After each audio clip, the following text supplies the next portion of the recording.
Swadikap, good evening once again. Friday, the 18th of March, 2022, and this is the English language summary of the press briefing here at the Center for COVID Situation Administration, or CCSA. Dr. Thuisin just now mentioned many important issues. Of course, today we had the general CCSA meeting, which was chaired by the director of the CCSA, or the Prime Minister. And important issues included the measures that we'll be having in preparation for the Songkran festival. So first of all, Dr. Thuisin recapped certain issues, the important issues, such as the timeline in which we will be phasing each phase of the situation in Thailand from now onwards. So from now until the beginning of April, we'll be calling this phase the combating phase, of course, because April, as you know, we'll be having the Songkran festival. And in the past 1 and 2 years, the Songkran festival had posed as a risk for the spread of COVID. So from now until the early part of April, we'll be calling this the combating stage. From April and May, we hope that we will be seeing a plateau stage. A plateau stage meaning that the numbers will not be increasing. We will remain in the same level, like a plateau. And towards the end of May until the end of June, for 2 months, we hope that this will be the declining stage for the COVID situation in the country. From the 1st of July onwards, hopefully, if all goes well, if the numbers and situation goes as planned, we hope that we will be transitioning into an endemic, from a pandemic into an endemic, or what we would call the post-pandemic stage. So that's the plan and timeline, hopefully. Of course, all of this has to require the good management and cooperation by all sectors of society. Just 3 important points. One is that what has to be done, of course, is that the treatment has to be swift and accessible to everyone, so that the fatality rate by that time would remain lower than 0.1%. And number 2, of course, is that the booster vaccines should be more than 60% of the population, and of course a higher percentage for the elderly group. And thirdly, of course, building awareness and proper understanding and cooperation from all sectors of society in this adaptation and in receiving and in mitigating the impacts of the pandemic, so that we will be able to live with COVID-19 as an endemic from the 1st of July onwards, hopefully. Of course, the management would require different aspects, the public health aspect, of course, the legal and social aspect, the medical aspect of it, as well as the communication and public relations aspect of it. So in summary, Dr. Thuisin outlined this in the Thai language version, which actually takes us forward around 4 months, around 3 or 4 months ahead, so that hopefully we will be transitioning into an endemic in Thailand. So just in addition, I'd just like to mention that from the meeting this morning at the General CCSA meeting, the meeting resolved to extend the emergency decree to contain the spread of COVID for 2 more months. That is from the 1st of April until the 31st of May 2022. The meeting this morning also redesigned the COVID control zones starting from the 18th of March, tomorrow, that there are 20 provinces in the controlled area now, in orange zone, and you will see a screen, infographic on screen for you. There are 20 provinces in the controlled or orange zone, 47 provinces in close surveillance or yellow zone, and 10 provinces categorized as the tourism pilot blue zone. And you have the number of provinces on the screen and the list of provinces as well. So as you can notice, a few months ago we had dark red and red. So we've shifted that designation already and redesigned that to have orange control, and then yellow high surveillance, and then of course the pilot tourism sandbox in blue as usual.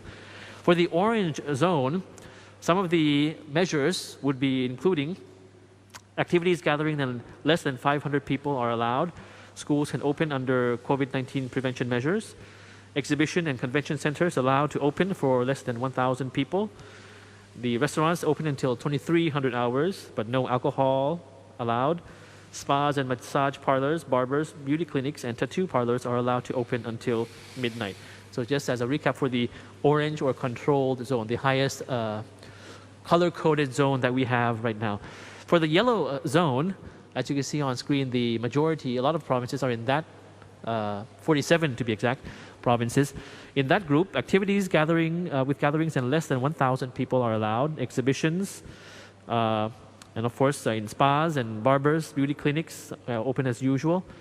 While restaurants can open as usual with alcohol being served in venues allowed until 2300 hours. For the blue zone, particularly for restaurants, can open as usual with alcohol in venues allowed until 2300 hours.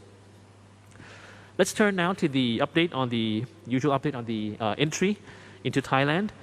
Up until yesterday, from the 1st of March until the 17th of March, you can see on screen over 142,000 travelers entering Thailand in the month of March alone to date. And of this number, over 125 through the test and go or quarantine exemption scheme.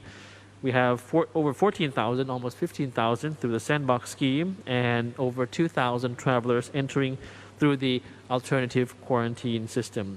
The majority of the travelers come from these top 10 countries from the 1st of March to the 17th of March.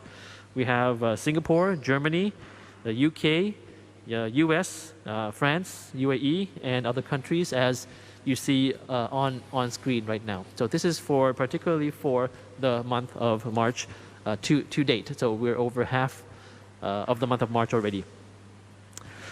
Domestic situation, numbers we have for today.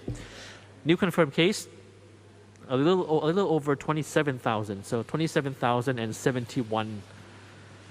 We have new recoveries tailing behind at 21,522. And unfortunately, as you see on the red box on the right on screen, 80 cases of fatalities, of deaths recorded for today. More infections with severe symptoms were found in the northern provinces and northeastern provinces of Thailand, such as in Chiang Mai, Roi Et, and Buriram. So that's where most of the severe symptoms have been found recently. And many infections are those from close contact with infected family members and friends as usual. And clusters also found in these provinces in restaurants, factories, offices, and open markets. For the top 10 provinces that we have on screen there, yes, for you right now. So as usual, you see the list. Bangkok still tops the list, of course, the metropolitan area of Bangkok, the capital city, with over 3,200 cases, green being more than the previous day. Well, it's a list, but we hope that, of course, provinces would not want to be on this list every time that we have this briefing. You can see today that actually there are more red than green, which is actually not so good news because it's more than the previous day. So I'll move to the vaccination progress in our vaccination drive. So on screen we have today, well, the numbers are as of yesterday, 1800 hours, administering more than 186,000 doses. The total cumulative for the whole country now stands at 126 million doses already. That is over 78% for the first dose, 72% for the second dose, and 31% for the booster dose, as you see the numbers on screen. And as I mentioned in the beginning, of course, one of our criteria in order to move to an endemic stage of COVID, as compared to the pandemic, is to have over 60 or 70% of inoculations for the booster dose in the country. So now we're standing at 30%, and we have a few months left. I believe that this will be achievable. considering, of course, the vaccine supply and the capacity of our medical personnel. Dr. Thuy Sin also mentioned about measures for travelers entering Thailand, but before that he mentioned about measures abroad as well, because many countries around the world have been adjusting their measures. Some do not require quarantine anymore. Of course, you would have to check each particular detail for each country. But for inbound, for travelers entering Thailand, the General CCSA meeting today agreed to adjust measures for travelers entering through the test and go sandbox and quarantine scheme. So firstly, it is being considered that the RT-PCR test prior to arrival will not be required anymore. That is being considered according to these discussions in the general meeting today.